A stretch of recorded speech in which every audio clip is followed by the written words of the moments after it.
sur Europe 1. En attendant demain avec Jean-Pierre Montanet. Bonjour Jean-Pierre. Bonjour Mathieu.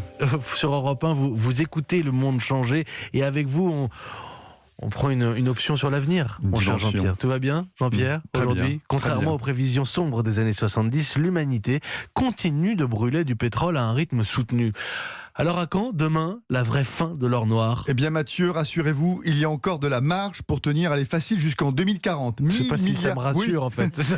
C'était ironique, 1000 milliards de barils de réserve. D'autant qu'aujourd'hui, le pétrole ne représente plus qu'un tiers de la consommation totale d'énergie, contre la moitié dans les années 80.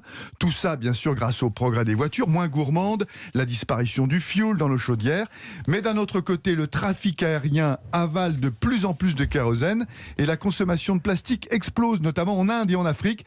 Et vous le savez, pas de plastique sans pétrole. Vous voulez dire que les besoins futurs de la planète en pétrole sont durs à évaluer? Oui, car personne n'est vraiment capable de dire avec certitude quel sera le poids demain, par exemple, des énergies vertes dont on parle beaucoup, solaires, éoliennes. Mystère pour l'instant, elles restent marginales en attendant leur éventuel décollage. Autre incertitude, quelle sera la production demain du schiste américain qui souffre de l'absence de nouveaux forages.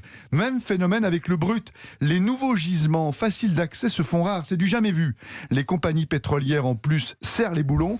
Pas question de se lancer dans des explorations hasardeuses, pharaoniques, pour traquer du pétrole, trop cher ensuite à exploiter. La révolution énergétique est beaucoup trop floue. Mais le monde alors, pourrait-il manquer de pétrole? Alors souvenez-vous, les Cassandres en plein choc pétrolier dans les années 80 prévoyaient déjà l'épuisement des réserves pour la fin du siècle dernier. Nos visionnaires en carton vont quand même bien finir par avoir raison.